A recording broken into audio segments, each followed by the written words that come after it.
Continua internado em uma UTI de um hospital particular em Caldas Novas o jovem de 22 anos que foi empurrado para fora da piscina numa altura de 6 metros.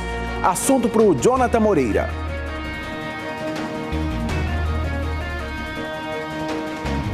Esse caso chegou hoje às mãos do delegado responsável pelo GIH de Caldas Novas e o suspeito deve responder agora por tentativa de homicídio. Triste demais, daqui a pouquinho você volta então, Jonathan, com todos os detalhes. E claro, a gente conversou com a mãe do Luiz Fernando. Veja aí um trechinho do que ela disse. O coração está em pedaços. Saber que o meu filho hoje está numa UTI, em estado grave, e eu não poder abraçá-lo. Eu queria ele no quarto para me cuidar dele. Eu não tive Natal, mas eu tenho ele vivo. Imagina só o coração dessa mãe. Fiscais da Prefeitura de Anápolis e a Polícia Militar acabam com festa clandestina com mais de 400 pessoas em Anápolis. Destaque para o Emerson Ferreira. Pois é, Tiago, essas 400 pessoas estavam em uma chácara na zona rural aqui de Anápolis. No local não havia eletricidade e nem iluminação. Muita aglomeração, bebida alcoólica e até menores no local. Daqui a pouco, todos os detalhes. Já pensou, Emerson, em plena pandemia, hein? A gente fala sobre a expectativa da vacinação em Goiás. Segundo o governador Ronaldo Caiado, a imunização começa no dia 10 de fevereiro do ano que vem. Mas as novidades sobre esse caso, a gente te conta ainda hoje. Olha, essas e outras notícias você vê agora no seu Jornal Anhanguera.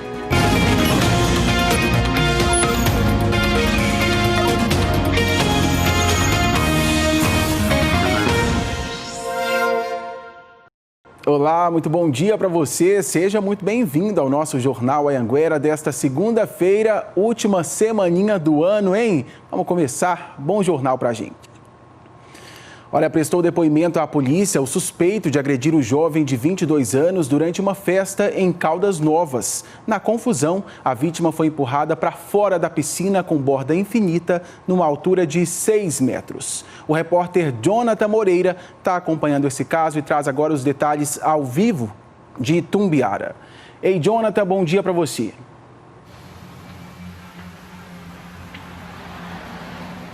Bom dia, Tiago, para você e para todo mundo que está acompanhando a gente. Como você disse, nós estamos acompanhando esse caso desde que aconteceu. Nós estivemos lá na casa da família do Luiz Henrique. A mãe falou com a gente muito abalada, muito transtornada, naturalmente, né? A falta que ela sente do filho. Ela perdeu a mãe tem pouco mais de um mês, agora vive esse outro drama. Teve que cancelar a ceia de Natal, teve que cancelar a festa de aniversário dela. Tudo por conta desse acontecimento com o filho. Nós preparamos um VT para mostrar esse sofrimento da mãe, para relembrar o caso também. Vamos acompanhar juntos, Tiago. Ontem foi aniversário da Karina, mas não teve festa. E esta não foi a única comemoração cancelada pela família. A ceia natalina também não aconteceu. Os presentes que o Luiz Henrique ajudou a comprar ainda estão fechados embaixo da árvore de Natal. O que a mãe ainda espera ganhar de presente é a recuperação do filho, que continua na UTI. Meu coração está em pedaços. Saber que o meu filho hoje está numa UTI, em estado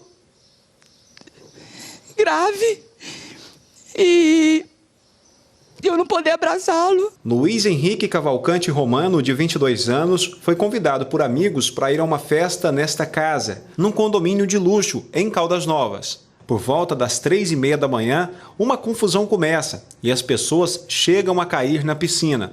O Luiz Henrique é o jovem que aparece sendo enforcado. Depois, ele tenta sair no canto da piscina, mas é empurrado e cai de uma altura de aproximadamente 6 metros.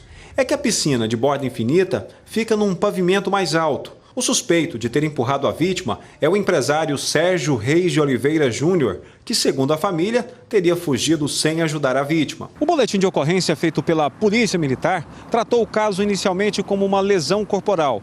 Mas a Polícia Civil entende que o crime, na verdade, foi uma tentativa de homicídio. A defesa do suspeito diz que Sérgio Júnior só estava defendendo um amigo. Há de ser considerado que quem deu início e causa a briga foi a vítima, sendo que o meu cliente entrou na confusão apenas para defender um amigo e no momento de violenta emoção, sem que soubesse da altura da borda da piscina, ele acabou dando origem aos fatos com a intenção apenas de lesioná-lo, jamais matá-lo. Já o advogado da vítima disse que vai pedir uma reconstituição na casa onde tudo aconteceu. A acusação pugnará até o fim do inquérito e até o fim do processo pelo homicídio qualificado de forma tentada, uma vez que é facilmente vislumbrado, inclusive nos vídeos e provas testemunhais através de oitivas, que a motivação foi fútil e torpe.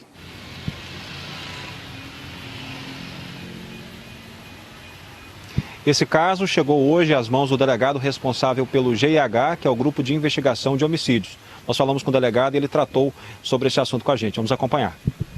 O foco que a Polícia Civil já ouviu inúmeras testemunhas do fato, sendo instaurado o respectivo inquérito policial para a apuração de suposta prática do crime de tentativa de homicídio, sendo que esse inquérito será concluído no prazo de 30 dias. Apresentou-se na delegacia de polícia o suspeito de tal infração, o qual já foi interrogado e devidamente inquirido.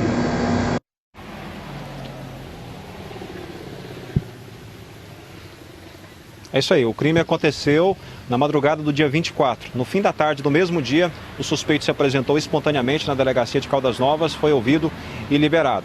Esse caso segue agora nas mãos do Grupo de Investigação de Homicídio de Caldas Novas. A família deve visitar o jovem hoje que segue internado na UTI. Ele sofreu politrauma grave, que é quando há diversas fraturas pelo corpo, segue sedado, sem previsão de alta e a gente, claro, torcemos pela recuperação desse jovem, Tiago. Há uma sequência de erros ali, né, Jonathan? Agora, claro, a polícia vai investigar o caso. Me chamou a atenção também esse monte de aglomeração em plena pandemia. A gente segue acompanhando. Obrigado por sua participação, Jonathan. Olha, fiscais da Prefeitura de Anápolis e a Polícia Militar acabaram com uma festa clandestina com mais de 400 pessoas às margens da BR-414. A mulher que teria organizado essa festa foi multada. Vamos para Anápolis, então, conversar com o repórter Emerson Ferreira, falando aí em pandemia, em aglomeração. Nada disso pode, hein? Bom dia para você. Exatamente, viu, Tiago? Bom dia para você, bom dia para todos. Cenas de desrespeito em plena pandemia, né? Essa festa acontecia em uma chácara da zona rural aqui de Anápolis, às margens da BR-414, bem perto da base aérea. Segundo a Polícia Militar, mais de 400 pessoas estavam nessa festa. No local não havia energia elétrica e nem iluminação. Segundo testemunhas, eram os faróis dos carros que estavam iluminando o local. Havia muita música alta, pessoas sem máscara, aglomeração e até a presença de menores. Fiscais da Prefeitura, juntamente com a Polícia Militar, foram até o local e acabaram com essa festa. Uma mulher que foi identificada como a responsável pelo evento, ela foi notificada, assinou um TCO e também foi multada em R$ 2.900, Tiago. Tá certo, obrigado por sua participação. Emerson, fico pensando que tipo de cabeça tem essa gente, hein? Pessoas morrendo, pessoas ficando infectadas e as pessoas dando festas. Já pensou? Obrigado, daqui a pouquinho você volta.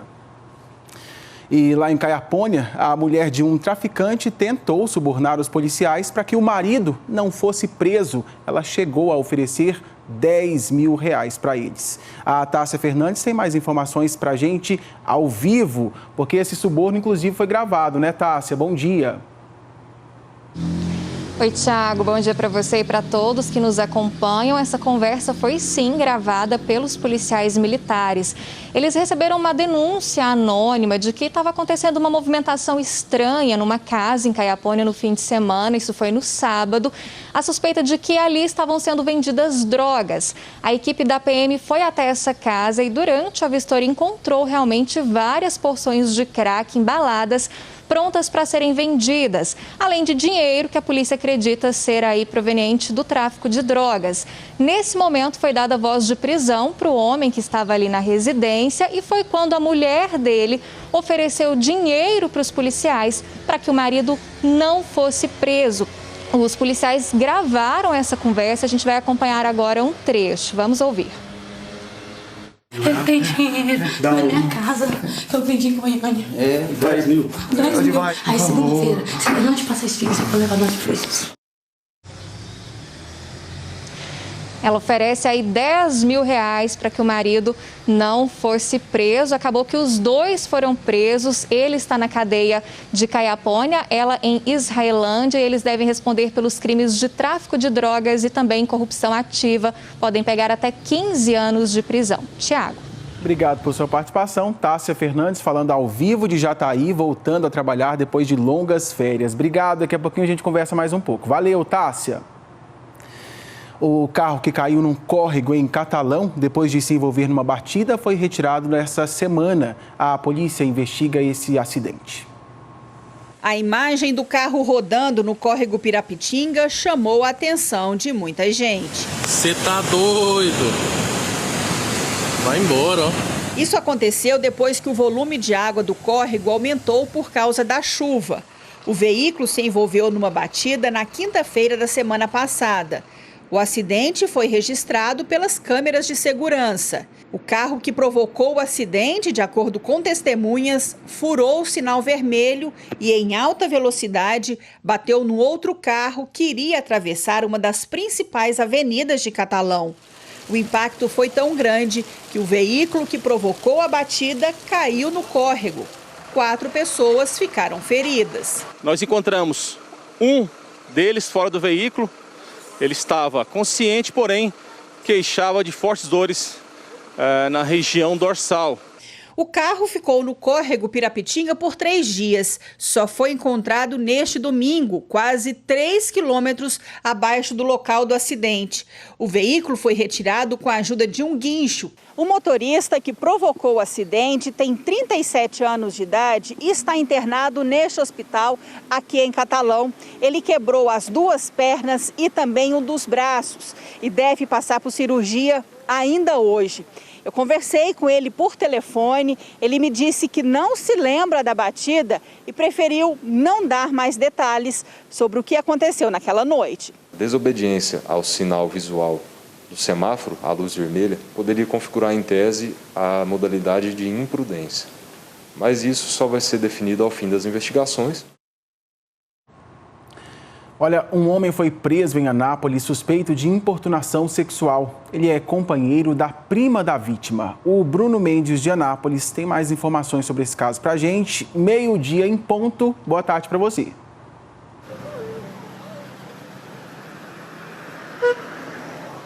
Olá, Tiago. Boa tarde para você, boa tarde para todo mundo que nos acompanha. Uma excelente semana.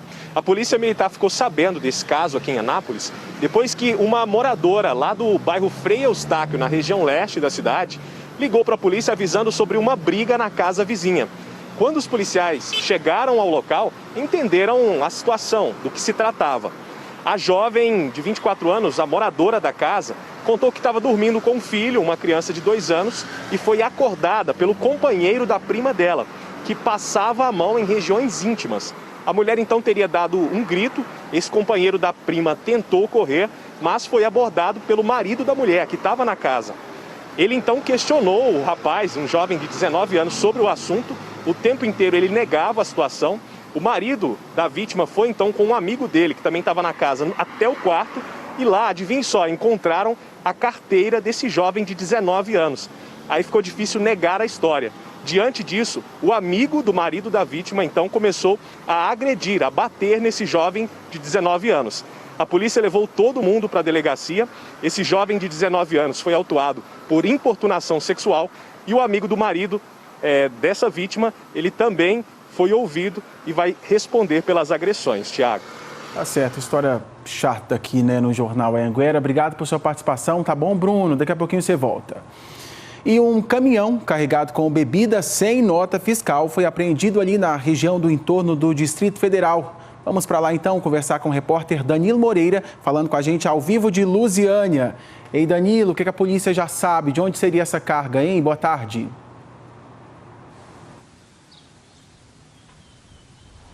Oi, Tiago. Boa tarde para você também, para todo mundo que acompanha o J1. Segundo a polícia, esse caminhão ele saiu de Minas Gerais e estava seguindo para São Paulo, viu, Tiago? Só para a gente ter uma ideia do que está acontecendo aqui na região, essas apreensões elas têm se tornado frequentes aqui na região e por isso a Polícia Militar, com o Comando de Operações de Divisas, em parceria com a Secretaria da Economia, decidiu montar então uma operação um pouco antes do Natal.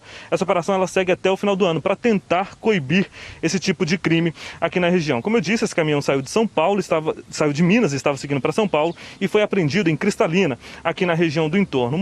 Os policiais pediram a nota fiscal para esse motorista, mas ele disse que não tinha esse documento. Então essa carga de cerveja e refrigerante foi apreendida. O motorista também foi preso. A polícia disse à nossa equipe que acredita que nesses casos, essas bebidas elas podem ter sido roubadas ou até mesmo fabricadas de forma clandestina. Olha só que perigo, né? A polícia ainda está contabilizando a quantidade dessa mercadoria, mas todo esse material foi levado para a delegacia fiscal aqui de Lusiânia e esse motorista pode responder por crimes tributários. Viu, Tiago? É com você. A gente segue acompanhando essa história. Obrigado por sua participação, Danilo. Em Anápolis, agentes da Postura interditaram um bar, alegando que o mesmo não estava cumprindo as normas de enfrentamento à Covid-19. Até aí, tudo bem. Os agentes estavam dando exemplo, cumprindo a lei. O problema é que um dos agentes também não estava nas conformidades com as normas de segurança. Ele não estava fazendo uso da máscara de proteção facial. O Bruno Mendes tem os detalhes para a gente ao vivo. Quer brigar ali, tem que dar o exemplo, né não, Bruno?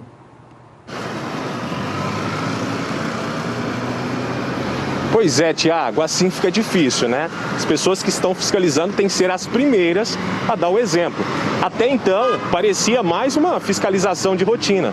Os agentes estavam fazendo algumas visitas em estabelecimentos aqui da região norte de Anápolis e chegaram em um bar para conferir denúncias e interditaram esse estabelecimento porque, de acordo com o que os fiscais relataram no termo de autuação, o estabelecimento estava descumprindo uma das normas do decreto, né, que tenta frear essa pandemia da Covid-19, estava juntando mesas, o que acaba influenciando e resultando em aglomerações. Só que um dos fiscais foi até o local, acompanhou essa fiscalização e estava sem máscara. A dona do estabelecimento ficou revoltada, porque, primeiro, ela inclusive reuniu algumas imagens de câmeras de segurança para provar o que ela estava dizendo. Primeiro, ela disse que no local, quando os fiscais encostaram o carro, não tinha ninguém, nenhuma aglomeração, só mesmo as mesas juntas. E também acabou flagrando pelas câmeras de segurança esse fiscal, que chegou e saiu do estabelecimento sem usar a máscara de proteção. Então, aí fica difícil, né? E a cobrança dela é justamente pelo fato de eles terem interditado o negócio que é a renda da família e um dos fiscais sequer estava cumprindo a norma básica, que é usar a máscara, Tiago. Eu fiquei impressionado com essa história, viu, Bruno? Obrigado por sua participação. E olha, Goiás tem mais de 305 mil casos confirmados de Covid-19. 6.753 pessoas morreram vítimas da doença aqui no estado. E com esses números aumentando, cresce também a expectativa para a chegada da vacina. O Ministério da Saúde confirmou que a distribuição deve começar em janeiro e que todos os estados vão receber doses para imunizar primeiro os grupos de risco. Para saber como estão os preparativos aqui em Goiás, a gente conversa com a superintendente da Vigilância em Saúde do estado, Flúvia Amorim. A Flúvia está com a gente pela internet. Ei, Flúvia, obrigado pela participação. O governador do estado disse que aqui em Goiás começaria essa vacinação a partir do dia 10 de fevereiro. Está mantido essa data? Boa tarde. Boa tarde. Bom, eu vou falar enquanto informações que nós temos do Ministério, né, que já desde o início falava que aconteceria no primeiro trimestre. Então, a partir do momento que elas forem autorizadas pela Anvisa, a gente inicia imediatamente. Isso pode acontecer de acordo com a fala do governador, até do próprio ministro, final de janeiro e meados de fevereiro. Então, a gente, na verdade, nós estamos nos preparando para, independente de qual vacina seja, que a gente receba e distribua as vacinas. Porque a função do Estado é essa, recebimento e distribuição. E a execução da vacinação cabe aos municípios. E por isso a importância de que os prefeitos, nomeiem o mais rápido possível seus secretários municipais de saúde. Tá certo. Como é que fica em relação ao cronograma de vacinação, essa questão de logística, grupo de risco, quem se imuniza primeiro? Em relação aos grupos, o Ministério da Saúde, em reunião técnica, já definiu quais são os grupos prioritários para o Brasil. Então, seriam idosos acima de 75 anos, profissionais de saúde, então tem algumas fases. Isso vai depender muito da quantidade de doses recebidas para que a gente possa trabalhar com mais grupos prioritários, inclusive. Então, essas definições, a priori, estão já feitas pelo Ministério, mas nós precisamos saber qual vacina que será e a quantidade de doses para sabermos qual será essa população inicialmente vacinada nos meados do mês de fevereiro. Certo, interessante você dizer aí que vacina será. Da Pfizer, por exemplo, precisa ficar num freezer ali abaixo de menos 70 graus, é isso? Como é que o Estado está pensando nessa questão, Flúvia?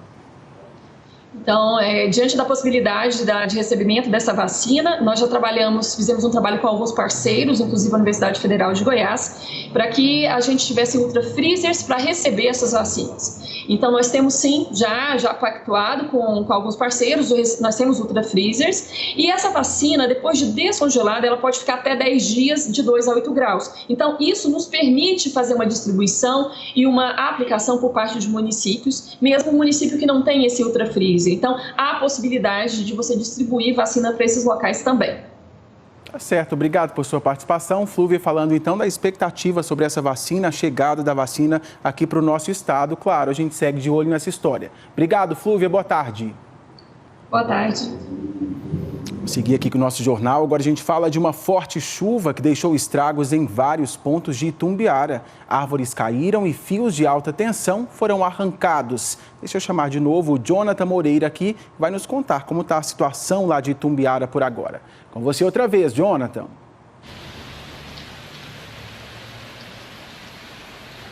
Ô, Tiago, como é que tá? Nesse momento chove aqui em Itumbiara, uma chuva bem mansinha, nem se compara com a chuva que caiu ontem. Vou até pedir aqui o nosso cinegrafista José Eurício para mostrar o tempinho que está aqui em Itumbiara nesse momento. O tempo já estava fechado desde cedo, mas nesse momento a chuva cai de forma bem serena aqui em Itumbiara. Inclusive estamos aqui escondidos, abrigados da chuva. Mas ontem a chuva que caiu aqui em Itumbiara foi forte sim, viu, Tiago? Com muitos ventos, de acordo com o Corpo de Bombeiros, em 40 minutos choveu aproximadamente 25 milímetros.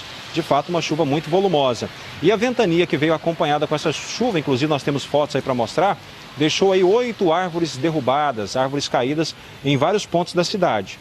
Teve uma delas que ficou energizada e também um fio de energia acabou caindo em cima de um carro.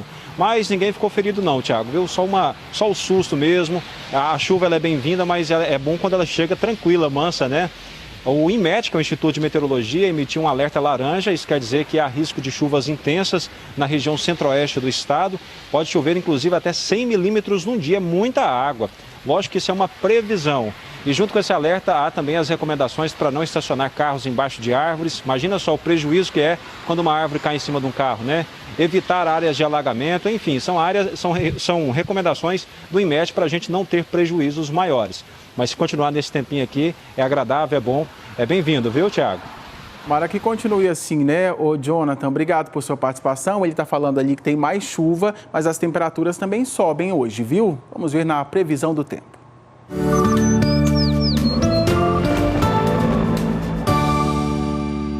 O tempo hoje é de pancadas de chuvas no centro-sul de Goiás. O dia começou nublado, faz sol a qualquer hora e as máximas devem voltar a subir. No norte, a máxima fica em 35 graus, 34 no oeste. No centro, faz 32 graus. No sudoeste e leste, a máxima não passa de 30 graus. E no sul, vai de 19 a 31 graus. Veja que chove menos em todas as regiões, sendo que o maior volume é de 25 milímetros no sudoeste do estado.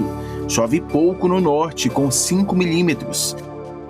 Destaque de hoje vai para Porangatu, com máxima de 35 graus e umidade em 50%. Em Lusiânia, mínima de 20 e máxima de 29 graus, também com 5 milímetros de chuva. No sudoeste, em Rio Verde, fica em 18 milímetros e temperatura máxima de 29 graus. No sul, em Itumbiara, máxima de 31 graus e 9 milímetros de chuva. Uma grávida foi agredida pelo ex-namorado em Rio Verde, ali na região sudoeste do estado. Isso teria acontecido durante o Natal. Quem tem os detalhes para a gente é a Rúbia Oliveira, ao vivo. Ei, Rúbia, boa tarde para você. Oi, Tiago. Boa tarde para você e para todos. Pois é, essa mulher disse que tem 26 anos e que está grávida de 3 meses. Ela falou também que mora num conjunto de kitnets e que o local fica com o portão aberto. E durante a noite ela estava estendendo roupa quando foi surpreendida pelo ex-namorado. Ele começou a ameaçá-la, dizendo que ia matar ela e o filho que ela está esperando, né? Ela já está namorando com outro rapaz e ele não aceita o fim do relacionamento e aí começou a agredi-la. E ela contou como tudo aconteceu. A gente tem um trecho da fala dela. Vamos assistir. Eu fui recolher uma roupa no varal de noite, 10 horas da noite. Ele já chegou, não sei se ele já estava lá escondido, não sei. Ele já chegou, de repente eu virei as costas e ele já veio no meu pescoço e já foi me empurrando para dentro da minha kitnet. E já começou a me enforcar falando que ia me matar. E não teve dor nem piedade, um olhar ruim, sabe? E uma cena que eu não vou esquecer nunca na minha vida. E falava que ia matar eu e o meu filho. E eu comecei a cair no chão, eu caí no chão. E ele colocou o joelho na minha barriga e mesmo assim continuou me enforcando. E não senti mais nada, sabe? Aí eu apaguei. Pois é, depois que ela acordou, o ex-namorado já tinha fugido, né? Ela conseguiu ligar para uma amiga que foi até lá ajudá-la, né? Elas foram até a delegacia, registraram um boletim de ocorrência, foram até a maternidade também para ver como é que estava o bebê. Aparentemente o bebê está bem, mas ela ainda vai passar por uma ultrassonografia ainda hoje, né? Para confirmar isso. A polícia já está investigando, Tiago. E claro, a gente também segue acompanhando. Obrigado por sua participação, Rúbia.